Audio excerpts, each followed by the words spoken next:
தமிழா வாழ்க வளமுடன். என்னைக்காவது நீங்கள் யோசிச்சிருக்கீங்களா, ஃப்ரீடம் கிடச்சி இத்தனை நாள் ஆயும் எங்கேயோ 2 கண்ட்ரி சண்டை போட்டால் இங்கே வந்து கேஸ் தட்டுப்பாடு இருக்குது, ஹோட்டல் மூடுறாங்க, பெட்ரோல் ப்ராப்ளம், விலை ஏறுது, விலை குறையுது, சில ஐட்டம், இந்த மாதிரி நிறைய ப்ராப்ளம் இருக்குது. சரி விடுங்க, அந்த விஷயம்லாம் நமக்கு எதுக்கு? நம்ம ஒரு ரெசிபி செய்ய போகிறோங்க. எதுக்கு அந்த விஷயத்த சொன்னோன்னா, கேஸை கொஞ்சமாக யூஸ் பண்ணி ஒரு ரெசிபி, செம்ம டேஸ்டியான ஒரு ரெசிபி தான் செய்ய போகிறோம். என்ன மாதிரி நீங்கள் மாங்காய் பிரியர்களாக இருந்தால் உங்களுக்கான ரெசிபி தான் இது. ஒன்றும் இல்லைங்க, ஒரு சின்ன மாங்காவை எடுத்து இது மாதிரி துண்டாக போட்டு வெறும் இந்த இடிக்கலை வச்சு தாங்க செய்ய போகிறோம். மிக்ஸி கூட யூஸ் பண்ண போகிறதில்ல. கட் பண்ணி நல்லா இடிச்சுக்கோங்க. கூடவே 3 துண்டு, அதாவது உடைச்ச பச்சை மிளகாய் யூஸ் பண்ணிக்கோங்க. மிளகாத்தூள், 2 பல்லு பூண்டு, உப்பு, இதெல்லாம் போட்டு நல்லா அரைச்சிக்கோங்க. பார்த்துக்கோங்க ஃப்ரெண்ட்ஸ், இதுக்கு வந்து நம்ம மிக்சிலாம் யூஸ் பண்ணல, வெறும் இந்த இடிக்கிற கல்லை வச்சு சூப்பரான ஒரு சட்னி பண்ணிட்டாங்க.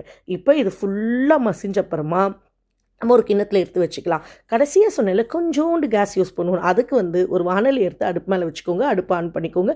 ஒரு சொட்டு எண்ணெய் ஊற்றிக்கோங்க. எண்ணெய் ஊற்றிட்டு எண்ணெய் நல்லா காஞ்சப்புறமா கடுகை போடுங்க. கடுகு நல்லா பொரிஞ்சப்புறமா எடுத்து வச்சுருக்க கருவேப்பிலை போடுங்க. இதுக்கு 2 ஐட்டம் தாங்க தாளிக்க தேவை, கடுகு கருவேப்பிலை தான். நோ பெருங்காயத்தூள், நோ உளுந்து, நோ சீரகம், அவ்வளோதாங்க. சூப்பரான ஒரு மாங்காய் சட்னி ரெடி. இந்த மாதிரி வீடியோஸ் பார்க்க எங்கள் சேனலான தமிழ்நாடு ஃபேமிலியை லைக், ஷேர் அண்ட் சப்ஸ்கிரைப் பண்ணிக்கோங்க.